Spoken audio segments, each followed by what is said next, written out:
Hello ജിനേഷേട്ടാ.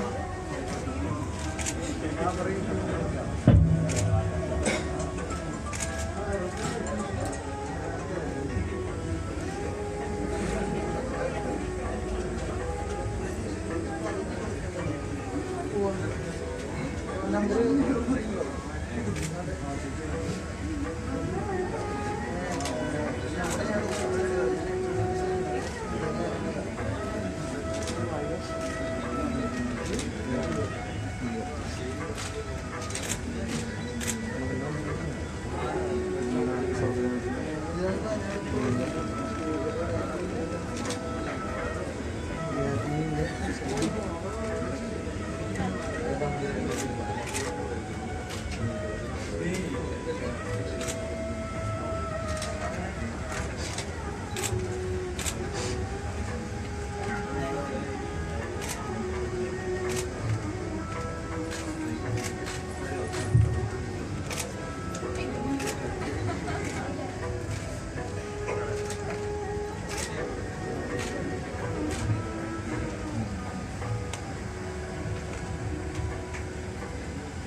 കീഴടക്കാൻ പുതിയ ചക്രവാളങ്ങളും സ്വപ്നം കാണാൻ പുതിയ പ്രതീക്ഷകളുമായി ഒരു പ്രഭാതം കൂടെ വരവായി.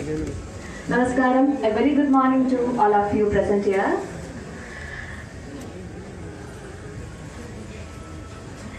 എൻ്റെ പേര് ശ്രുതി ജയൻ. ഞാനിവിടെ നിൽക്കുന്ന ഒരു പ്രൊഫഷണൽ കോമ്പയറോ IMCO പോലെയൊന്നല്ല. ഞാനിവിടെ ഞങ്ങളുടെ പൈപ്പിൻ ചുവട്ടിലെ പ്രണയം എന്ന സിനിമാ കുടുംബത്തിലെ അംഗങ്ങളായിട്ടാണ്. സാധാരണ നമ്മുടെ കുടുംബത്തിൽ ഒരു ഫംഗ്ഷനൊക്കെ ഉണ്ടാകുമ്പോൾ പെൺകുട്ടികളാണല്ലോ മുൻകൂട്ടി നിന്ന് കാര്യങ്ങളൊക്കെ എല്ലാവരും വെൽക്കം ചെയ്യുന്നത്. ആ ഒരു സ്ഥാനത്ത് ഞങ്ങൾ എല്ലാവരെയും ഞങ്ങൾ ഇന്നിവിടെ ഇൻവൈറ്റ് ചെയ്തിട്ടുള്ള എല്ലാ വിശിഷ്ട വ്യക്തികളെയും നമ്മുടെ സിനിമാ കുടുംബത്തിലെ എല്ലാ അംഗങ്ങളെയും ഇന്നത്തെ ഈ പൂജാകർമ്മത്തിലേക്ക് എല്ലാവരെയും ഹാർദവമായി സ്വാഗതം ചെയ്യുന്നു.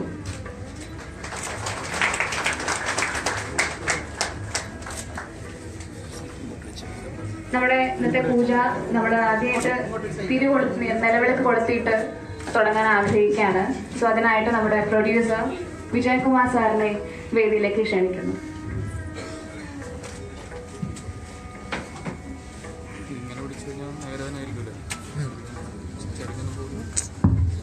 എല്ലാവർക്കും നമസ്കാരം. ഈ സിനിമയുടെ അണിയറയിലും മുന്നിലും പിന്നിലും പ്രവർത്തിക്കുന്ന എല്ലാവർക്കും എൻ്റെ ഹൃദയത്തിൻ്റെ ഭാഷയിൽ ഞാൻ നന്ദി രേഖപ്പെടുത്തുന്നു. ഇന്നത്തെ നമ്മുടെ ഫംഗ്ഷനിൽ മലയാള സിനിമയുടെ പ്രഗത്ഭരായ ഒരുപാട് പേര് ഇവിടെ എത്തിച്ചേരുന്നുണ്ട്. ആരുടെയും പേരെടുത്ത് പറയുന്നില്ല. എല്ലാവരെയും നന്ദി രേഖപ്പെടുത്തുന്നു. എല്ലാവരും പ്രാർത്ഥിക്കണം. സമയബന്ധിതമായി സിനിമ തീർക്കാൻ വേണ്ടി ഇതിൻ്റെ ടെക്നിക്കൽ സൈഡിൽ പ്രവർത്തിക്കുന്ന എല്ലാവരും സഹകരിക്കണം എന്ന് മാത്രം പറഞ്ഞുകൊണ്ട് നിർത്തുന്നു. നമസ്കാരം.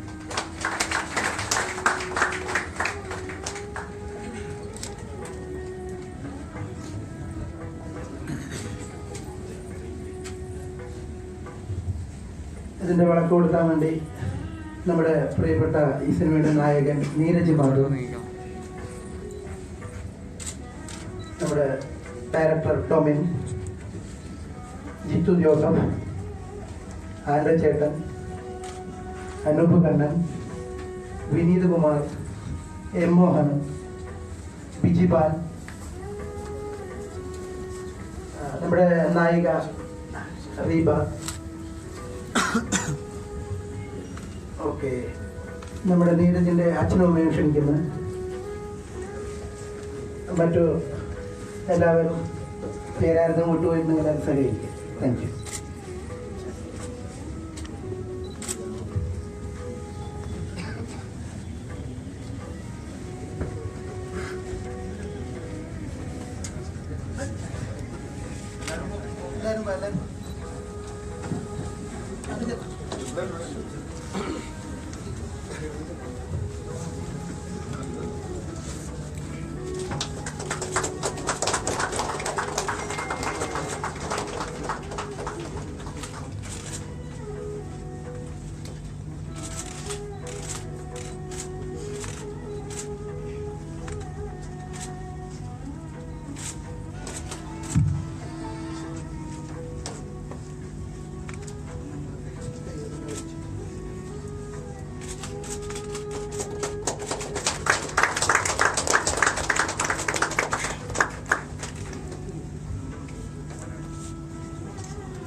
ഇന്നിവിടെ ഒരു സ്പെഷ്യൽ ഒരു സർപ്രൈസും കൂടെ ഇവിടെ ഉണ്ട്.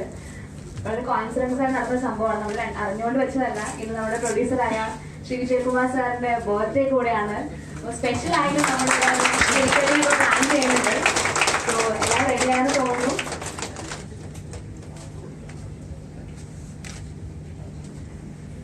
സർ വിജയകുമാർ സാർ ഞങ്ങൾ വളരെ പ്ലാൻ ചെയ്ത് വെച്ചതല്ല, പക്ഷെ അങ്ങനെ വന്നുപോയി.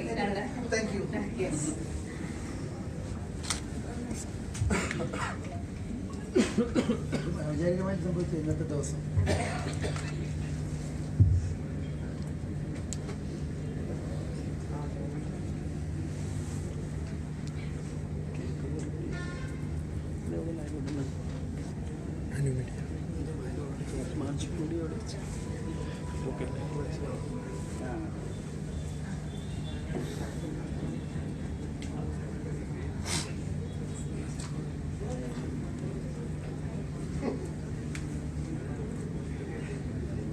കേക്ക് ഓണിന്റെ പേരാണ് വന്നുകൊണ്ടിരിക്കുകയാണ്. ചെന്ന് ക്ഷണിക്കണേ.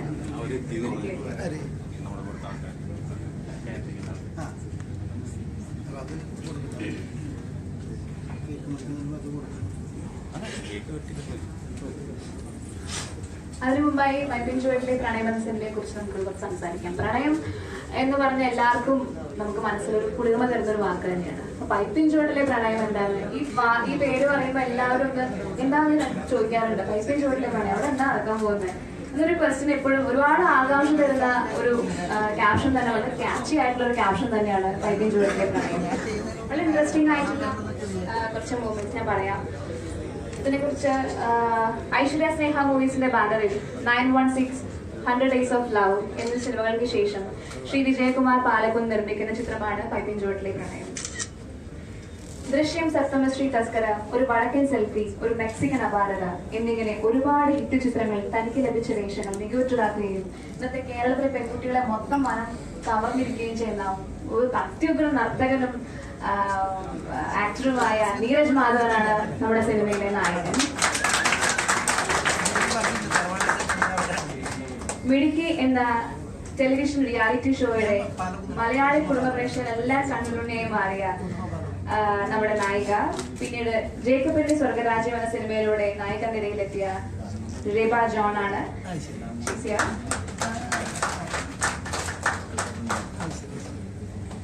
നിരവധി ചിത്രങ്ങളിൽ സഹസംവിധായകനായി പ്രവർത്തിക്കുകയും പരസ്യ ചിത്രങ്ങൾക്ക് സംവിധാനം ചെയ്യുകയും ചെയ്ത ടോമിൻ ഡി സിൽവ. പേര് കേൾക്കുമ്പോൾ ഭയങ്കര ഭീകരത്താന്ന് തോന്നും, പക്ഷെ കാണുമ്പോൾ വളരെ നന്മ നിറഞ്ഞ സിനിമയെയും സ്നേഹിക്കുന്ന ഒരു നല്ലൊരു മനുഷ്യത്വമുള്ള ഡയറക്ടറാണ് ടോമിൻ ചേട്ടൻ, ഞങ്ങളുടെ സ്വന്തം ടോമിൻ ചേട്ടൻ. മലയാളത്തിന്റെ ഈണങ്ങളിൽ പുത്തൻ അനുഭവം പകർന്നു തന്ന ഒരു മ്യൂസിക് ഡയറക്ടറാണ് അദ്ദേഹം. ഒരു 5 വർഷം 10 വർഷം കഴിഞ്ഞ് മലയാളത്തിൽ തന്നെ അഹങ്കാരമായി നമുക്ക് വേണമെങ്കിൽ പറയാം ശ്രീ ബിജുവാൽ സാറാണ് ഈ സിനിമയുടെ കരുത്ത് എന്ന് വേണമെങ്കിൽ പറയാം. മ്യൂസിക് വളരെ ഇമ്പോർട്ടന്റ് ഉള്ള ഒരു സിനിമയാണിത്. ബാക്കി കുറച്ചായിട്ട് പറയാൻ കേൾക്കുക.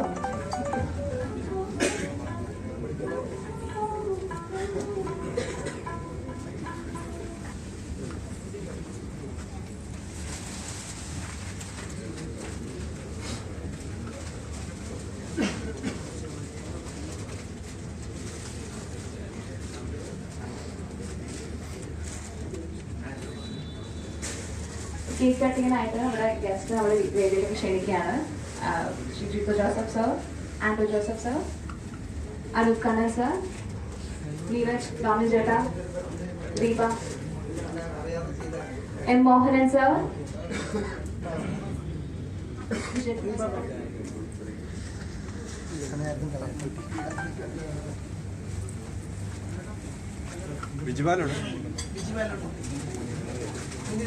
Viji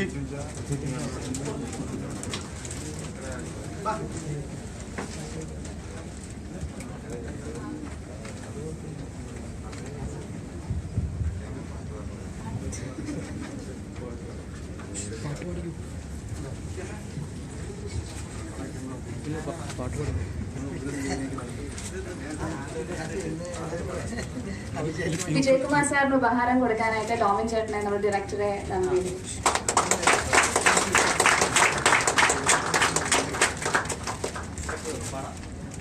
Happy birthday to you. Happy birthday to you. Happy birthday, happy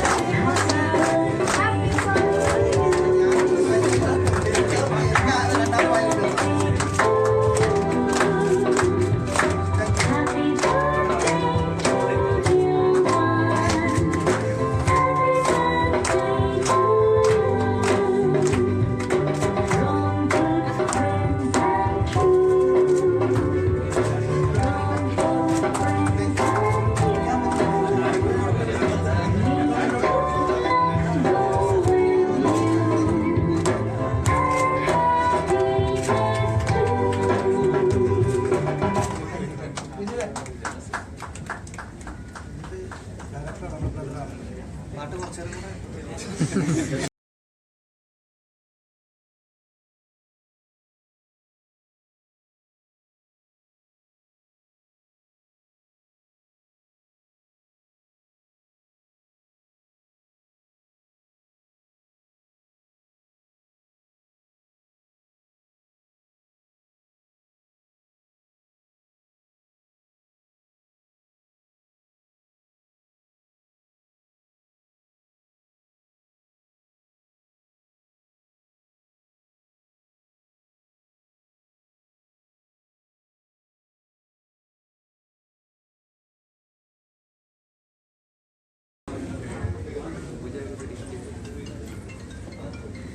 നമ്മൾ പറഞ്ഞു നിർത്തിയത് ബിജുബാൽ സാറിനെ കുറിച്ചാണ്. സാറിവിടെ വീട്ടിലുള്ള വിജയം അടുത്തതായി ഒട്ടനവധി ചിത്രങ്ങളിൽ അസിസ്റ്റന്റ് ക്യാമറാമാനായി പ്രവർത്തിച്ച പവി കെ പവൻ ആദ്യമായി സ്വതന്ത്ര ഛായാഗ്രഹണ ചിത്രം കൂടിയാണ് പൈപ്പിൻ ചുവട്ടിലെ പ്രണയം. ഇത് തിരക്കഥ ചെയ്തിരിക്കുന്നത് നമ്മുടെ ഡയറക്ടറായ ഡോമിൻ ടി സിൽവയും അദ്ദേഹത്തിന്റെ സുഹൃത്തായ ആന്റണി ജിമ്മും ചേർന്നാണ്. നീരജനും റീബയ്ക്കും ഒപ്പം മലയാളത്തിന്റെ പ്രിയ താരങ്ങളായ അജു വർഗീസ്, ധർമ്മജൻസ്, സുധി കോപ്പ, ശരത്, ഇന്ദ്രൻ സർ, ജാഫർ ഉടുക്കി, ശ്രുതി ജയൻ ഞാൻ തന്നെയാണ്, ടെസ്ലി ഖാൻ, സേതു ലക്ഷ്മി തുടങ്ങിയ വൻനിര താരനിരകൾ തന്നെ പൈപ്പിൻ ചുവട്ടിൽ അണിനിരക്കുകയാണ്. സോ എല്ലാവർക്കും പൈപ്പിൻ ചുവട്ടിലേക്ക് ഏവർക്കും സ്വാഗതം. ഇതിനെ കുറിച്ച് ആധികാരികമായി സംസാരിക്കാനായിട്ട് ഞാൻ വിജയകുമാർ സാറിനെയും നീരജേട്ടനെയും റീബയും ടോമിൻ ചേട്ടനെയും ഈ വേദിയിലേക്ക് ഞാൻ ക്ഷണിക്കുന്നു. വിജയകുമാർ സാർ.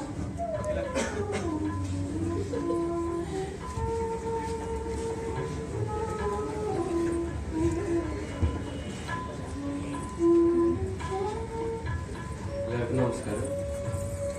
ഇതൊരു 7 വർഷത്തെ സ്ട്രഗിളിന് ശേഷമാണ് ഇപ്പൊ ഈ പ്രോജക്റ്റ് ഇന്ന് തുടങ്ങുന്നത്. അപ്പൊ അതില് ഇന്ന് നല്ല സന്തോഷമുണ്ട്. ഫസ്റ്റ് തിങ്, എനിക്ക് ഇതില് നന്ദി പറയാൻ ഒരേ ഒരാളോടുള്ളൂ. ഞാൻ ഉദ്ദേശിച്ച കാര്യങ്ങൾ മനസ്സിലാക്കി ഇത് പ്രൊഡ്യൂസ് ചെയ്യാൻ ചങ്കൂറ്റം കാണിച്ച വിജയൻ ചേട്ടന് ഒരുപാട് താങ്ക്സ് ഉണ്ട്. പിന്നെ ഒരു പ്രോജക്റ്റ് എന്ന് പറഞ്ഞിട്ടുണ്ടെങ്കിൽ എൻ്റെ ഒരു സ്ട്രാറ്റജി 50-50 ആണ്. 50% സ്ക്രിപ്റ്റിലും 50% വിഷ്വലൈസ് ചെയ്യുന്നതിലാണ്. 50% ഓൾമോസ്റ്റ് കംപ്ലീറ്റഡ് ആണ്. കോൺഫിഡൻസ് ഉണ്ട്, അപ്പൊ നല്ലൊരു സിനിമയാവും. ഇനി ബാക്കി 50% വിഷ്വലൈസ് ചെയ്തെടുക്കാൻ നമ്മളുടെ ടീമിന് പറ്റണം. Thank you.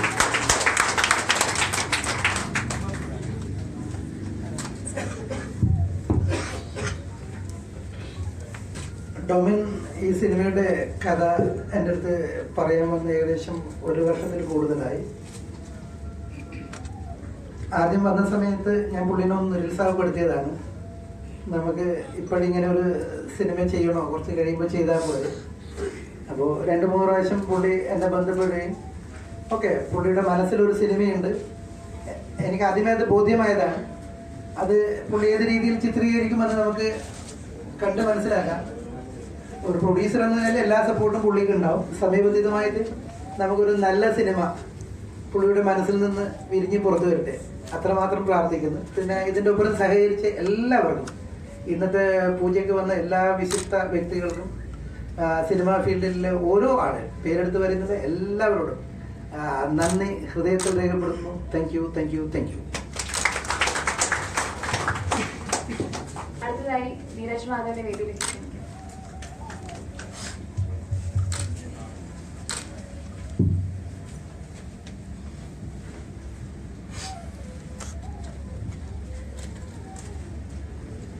നമസ്കാരം. സാധാരണ ഇങ്ങനൊരു പരിപാടിക്ക് വരുന്നത് വേറെ ആരുടെങ്കിലുമൊക്കെ സിനിമയുടെ പൂജയ്ക്കാണ്. എപ്പോഴും എനിക്ക് അങ്ങോട്ട് പൂർണ്ണമായിട്ടും വിശ്വാസമായിട്ടില്ല ഇത് ഞാൻ നായകനാവുന്ന സിനിമയാണെന്നുള്ളത്. ഇത്രയും പേര് ഞാൻ നായകനാവുന്ന സിനിമയുടെ പൂജയ്ക്ക് എത്തിയെന്നുള്ളത് വലിയൊരു കാര്യമായിട്ട് ഞാൻ ആദ്യം കാണുന്നു. എൻ്റെ സിനിമയിലേക്കുള്ളൊരു യാത്ര വലിയ സംഭവപരമായ കാര്യമൊന്നുമില്ല. ഞാൻ ആക്ച്വലി അസിസ്റ്റന്റ് ഡയറക്ടറൊക്കെ ആവാൻ വേണ്ടി നടന്ന അഭിനയ മോഹമുള്ള ഒരാളായിരുന്നു. ഒരു ഓഡീഷന് കൂട്ടുകാരുടെ ഒപ്പം പോയി, കൂട്ടുകാരന് കിട്ടിയില്ല, എനിക്ക് കിട്ടി. അങ്ങനെയാണ് ഞാൻ സിനിമയിൽ എൻ്റെ ആദ്യത്തെ സിനിമ എന്ന് പറഞ്ഞ പടി സംഭവിക്കുന്നത്. അതിനുശേഷം എങ്ങനെയാണ് ഞാൻ ജിത്തു ചേട്ടൻ്റെ അടുത്ത് ഉണ്ടാവുകയുണ്ടായി. മെമ്മറീസ് എന്ന് പറയുന്ന പടത്തിലൊരു 2 സീൻ വേഷത്തിൽ എനിക്കിപ്പോഴും ഓർമ്മയുണ്ട്. ഞാൻ എൻ്റെ ആദ്യത്തെ ഷോട്ട് കഴിഞ്ഞപ്പം രാജുവേട്ടൻ ഗുഡ് ജോബ് എന്ന് പറഞ്ഞ്, അപ്പം ജിത്തുവേട്ടൻ എനിക്ക് അടുത്ത സീനിലൊരു ഡയലോഗ് കൂട്ടി തന്നു. അപ്പം അവിടെ വെച്ച് എൻ്റെ അടുത്ത് നിന്ന് പോകുമ്പോൾ പറഞ്ഞിരുന്നു, എന്തെങ്കിലും ഉണ്ടെങ്കിൽ ഞാൻ വിളിക്കും കേട്ടോ എന്ന് പറഞ്ഞിട്ട്. ഞാൻ അപ്പോഴും മെമ്മറീസ് കഴിഞ്ഞൊരു ചെറിയൊരു ഗ്യാപ്പ്, എൻ്റെ ഇടയിൽ 1983 എന്ന് പറഞ്ഞ സിനിമ ചെയ്തു. ബിപിൻ ചന്ദ്രൻ എന്ന് പറയുന്ന എൻ്റെ റൈറ്ററാണ് അതിലോട്ട് വിളിച്ചത്. അപ്പോഴും ഈ പറഞ്ഞ പോലെ ഞാൻ ഇതാണോ ചെയ്യേണ്ടത്, ഞാൻ അല്ലെങ്കിൽ ആൾക്കാർ എന്നെ തിരിച്ചറിയുമോ. മെമ്മറീസ് കണ്ടപ്പം ഈ പറഞ്ഞ പോലെ ആൾക്കാർ ഇറങ്ങിയതിന് ശേഷം ഇങ്ങനെ സിനിമയിൽ എവിടെയോ കണ്ടിട്ടെന്ന് പറഞ്ഞാൽ അങ്ങനെ നോട്ടീസ് ചെയ്ത് തുടങ്ങിയിരുന്നു. ഇതൊക്കെ കഴിഞ്ഞ് ഞാൻ സിനിമ വീണ്ടും എന്ന സംവിധാനം ചെയ്യാൻ എനിക്കൊരു ആഗ്രഹമുള്ള കാര്യമായിരുന്നു. നടക്കുമെന്ന് ഇപ്പോൾ അറിയില്ല. അങ്ങനെ നിൽക്കുമ്പോൾ എനിക്ക്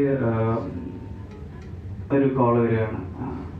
ആശീർവാദ് മോഹൻലാൽ ജീത്തു ജോസഫ് സിനിമയിൽ ഒരു 15 ദിവസത്തെ ഡേറ്റ് വേണം. ദൃശ്യം എന്നാണ് സിനിമയുടെ പേര് എന്ന് പറഞ്ഞാൽ ആ ദൃശ്യമാണ് ശരിക്കും പറഞ്ഞാൽ എൻ്റെ ഒരു ആക്ടിങ് കരിയർ. എന്നെ താങ്ക്സ് ജീത്തു ഏട്ട അങ്ങനെ ഒരു സിനിമ തന്നതിന്.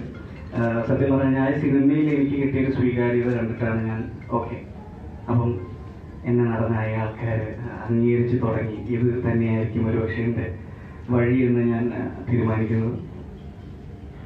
അതിനുശേഷം പിന്നെ ഒരുപാടല്ല, ഒരു 10-15ഓളം പടങ്ങൾ ഞാൻ ചെയ്തു. വേഷങ്ങളുടെ വലിപ്പം ഇങ്ങനെ കൂടി വന്നു ഓരോ പടം കഴിയുമ്പോഴും. അതിലെനിക്ക് പ്രിയപ്പെട്ട ഒരുപാട് പടങ്ങളുണ്ട്. അനിൽ രാധാകൃഷ്ണൻ ചെയ്ത സപ്തമശ്രീ, വടക്കൻ സെൽഫി. അതിൻ്റെ ഇടയിൽ മാറി ചെയ്തൊരു പടമാണ് അനൂപേട്ടൻ എനിക്ക് തന്ന ഹോം ലിമിറ്റ്സ് എന്ന് പറഞ്ഞ സിനിമ. അതിനുശേഷം അങ്ങനെ വന്ന് കാര്യമായിട്ട് വലിയ പുരോഗമനങ്ങളോ മാറ്റങ്ങളോ ഒന്നും സ്വാഭാവികമായും എനിക്ക് അതിൻ്റെ അച്ഛൻ പറഞ്ഞൊരു കാര്യമുണ്ട്. നമ്മളൊരു പരിപാടിക്ക് ഇറങ്ങുകയാണെങ്കിൽ whatever you do you should be the best. അപ്പം സിനിമയിൽ ബെസ്റ്റ് നായകനാണല്ലോ, അപ്പം എന്തെങ്കിലും നായകനാവാൻ പറ്റും എന്നുള്ള വലിയ പ്രതീക്ഷ ഒന്നുമില്ലാതായപ്പോൾ ഞാൻ തന്നെ ഒരു തിരക്കഥ എഴുതി ഞാൻ തന്നെ ഒരു നായകനാഥിനെ വെച്ച് അങ്ങനെ ലോകവിശാന്ന് പറയുന്നത് ഒരു സിനിമ ഒരു കഥ എഴുതാനൊക്കെ തീരുമാനിച്ചത്. പക്ഷെ അതിൽ ഞാനും അജുവർക്കും ഡിജോനൊക്കെ ആയിരുന്നു. അപ്പോൾ അങ്ങനെ ഒരു കഥ ഇങ്ങനെ ഉരുത്തിരിഞ്ഞ് വരുന്ന സമയം ഡോമിൻ എന്ന് പറയുന്ന ഒരു വ്യക്തിയെ കാണാൻ വന്നു.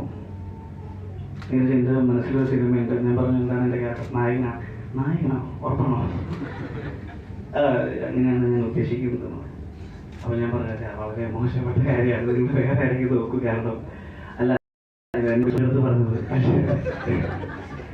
വേറെ ആരും ഇത് സപ്പോർട്ട് ചെയ്യുന്നില്ല, നിങ്ങളും കൂടെ സപ്പോർട്ട് ചെയ്തില്ലെങ്കിൽ. ഞാൻ പറഞ്ഞു നിങ്ങളുടെ നല്ലതിന് വേണ്ടിയാണ് പറയുന്നത്. അവിടെ അവൻ പറഞ്ഞില്ല അത് മലയാളത്തിൽ വേറെ ആർക്കും ചെയ്യാൻ പറ്റില്ല.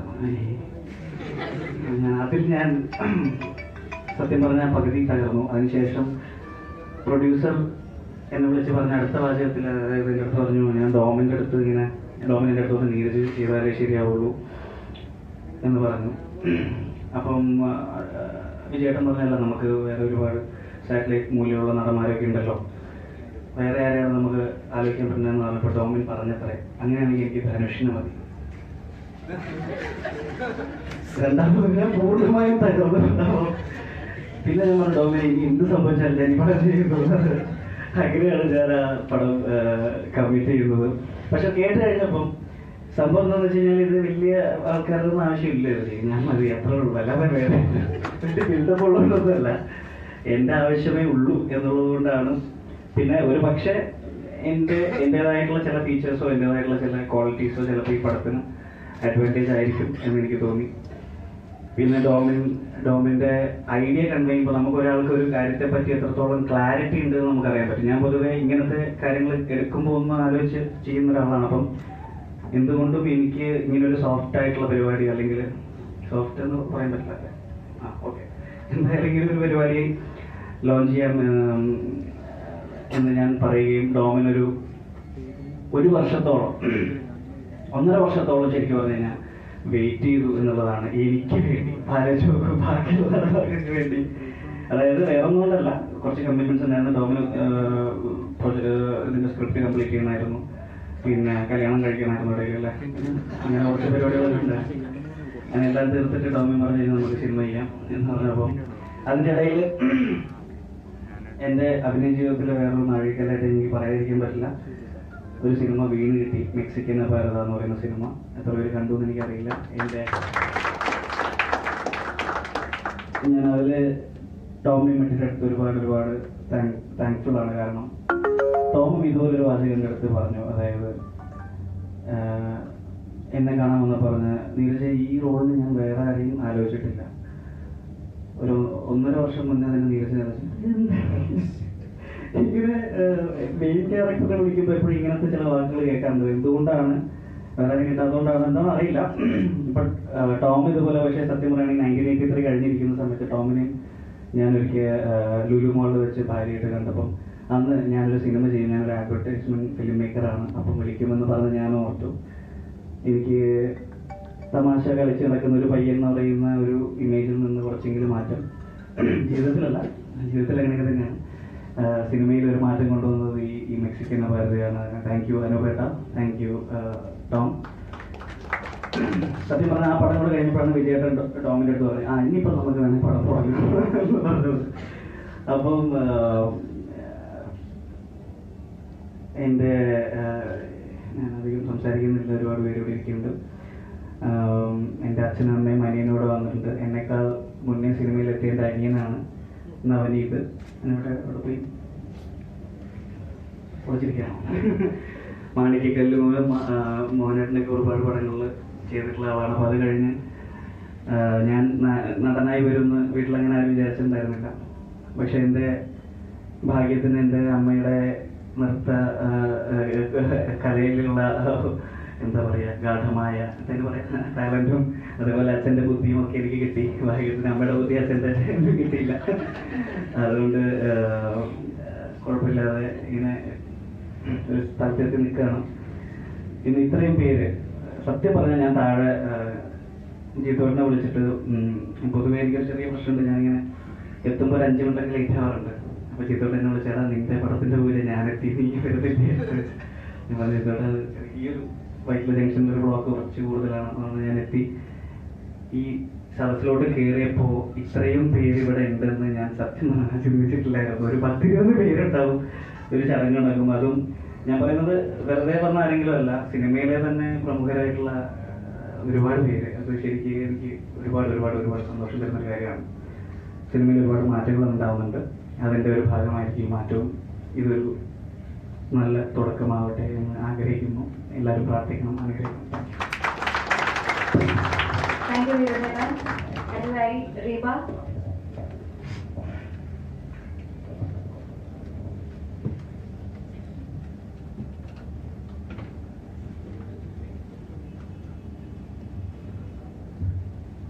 ഒരുപാട് സന്തോഷമുണ്ട്. ഇതെൻ്റെ സെക്കൻഡ് ഫിലിമാണ്. ആദ്യത്തെ ഫിലിം ജേക്കബിൻ്റെ സ്വർഗരാജ്യമായിരുന്നു. പക്ഷെ ഇങ്ങനത്തെ ഒരു പൂജയ്ക്കൊക്കെ എനിക്ക് പാർട്ടിസിപ്പേറ്റ് ചെയ്യാൻ പറ്റിയില്ലായിരുന്നു. അപ്പോൾ ഇത് ആദ്യമായിട്ടാണ് ഇങ്ങനത്തെ ഒരു എക്സ്പീരിയൻസ്. ഒരുപാട് സന്തോഷമുണ്ട്. ഞാൻ ജസ്റ്റ് ഒരു ബിഗിനറാണ്. ഒത്തിരി അങ്ങനെ ഒരുപാട് ആക്ടിങ് അങ്ങനെയൊന്നും അറിയില്ല. പക്ഷെ ഹോപ്പ്ഫുള്ളി എനിക്ക് പെർഫോം ചെയ്യാൻ പറ്റുമെന്ന് ഞാൻ ഹോപ്പ് ചെയ്യുന്നു, വിചാരിക്കുന്നു. നിങ്ങളുടെ എല്ലാവരുടെയും സപ്പോർട്ടും പ്രാർത്ഥന എല്ലാം വേണം. Thank you so much Domin ചേട്ടാ, എനിക്ക് ഈ ഒരു ഓപ്പർച്യൂണിറ്റി തന്നെയാണ്. I hope I fulfill and I do well. Thank you so much.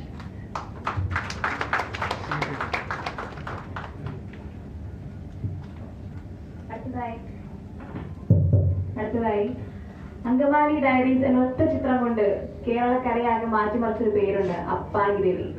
അപ്പായി Ravi യഥാർത്ഥ പേര് ശരത് എന്നാണ്. ശരത്തോട് എത്തിയിട്ടുണ്ട്. ശരത്ത് ഈ സിനിമയിൽ നല്ലൊരു വേഷം ചെയ്യുന്നുണ്ട്. ശരത്തിനെ ഈ വേദിയിലേക്ക് ക്ഷണിക്കുന്നു.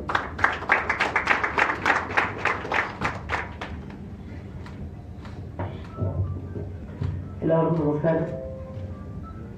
ഒരുപാടധികം സന്തോഷമുണ്ട് ഇങ്ങനത്തെ സ്റ്റേജിൽ ക്ഷണിക്കാൻ സാധിച്ചത്. സാറിന് മുമ്പിലൊക്കെ കാരണം എനിക്കിപ്പോൾ ഓർമ്മ വരുന്നത് ഞാൻ അങ്കമാലി ഡയറീസ് സിനിമ ചെയ്യുന്നതിന് മുമ്പായിട്ട് ഒരു മകുഴത്തിൻ്റെ ലൊക്കേഷനിൽ ഞാൻ സാറിനെ കാണാൻ പോയിട്ടുണ്ടായിരുന്നു. ഞാനും എൻ്റെ സുഹൃത്തും കൂടിയിട്ട് അങ്കമാലിയിൽ അറ്റ്ലസിൽ ഷൂട്ട് ചെയ്യുന്നപ്പോൾ എനിക്ക് ആൾറെഡി ശങ്കരാചാര്യ യൂണിവേഴ്സിറ്റിയിൽ ഞാൻ MI തിയേറ്റർ വിദ്യാർത്ഥിയാണ്. അപ്പോൾ ഈ സിനിമയുടെ ഓഡീഷന് പോകുന്ന സമയത്താണ് ഞാൻ ഡയറക്ടർമാരെ കാണാൻ പോകുന്ന കൂട്ടത്തിൽ സാറിനെ ഒന്ന് കണ്ടിട്ടുണ്ടായിരുന്നു. അന്ന് ഞാൻ അവസരം പറഞ്ഞിട്ടുണ്ടായിരുന്നു. സാർ പറഞ്ഞ് എന്തെങ്കിലും വരപ്പോൾ അറിയിക്കാം എന്നൊരു നമ്പറൊക്കെ കൊടുത്തിട്ടുണ്ടായിരുന്നു. അത് കഴിഞ്ഞ് സാറിന് മുന്നിൽ തന്നെ ഇങ്ങനെ സംസാരിക്കാൻ പറ്റിയത് വളരെയധികം സന്തോഷം. ഇത് അങ്കമാലി സിനിമ കഴിഞ്ഞ ശേഷം ഞാനിപ്പോൾ ചെയ്തുകൊണ്ടിരിക്കുന്ന പോക്കിരി സൈമൺ എന്ന സിനിമയാണ്. അതിൻ്റെ അപ്ഡേഷനിൽ നിന്നാണ് ഇങ്ങോട്ട് വരുന്നത്. അപ്പോൾ ഇതിൻ്റെ സ്ക്രിപ്റ്റ് ഡയറക്ടർ പറഞ്ഞപ്പോൾ തന്നെ എനിക്ക് വളരെയധികം ഇഷ്ടപ്പെട്ടു.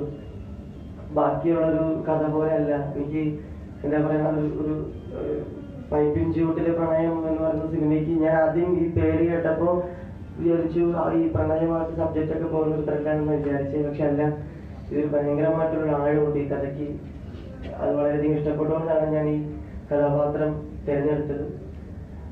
അപ്പോൾ ഇനി ബാക്കിയൊന്നുമില്ല, എല്ലാവരും പ്രാർത്ഥിക്കുക, ഞങ്ങൾക്ക് വേണ്ടിയിട്ട് പ്രോത്സാഹിപ്പിക്കുക. നന്ദി, നമസ്കാരം.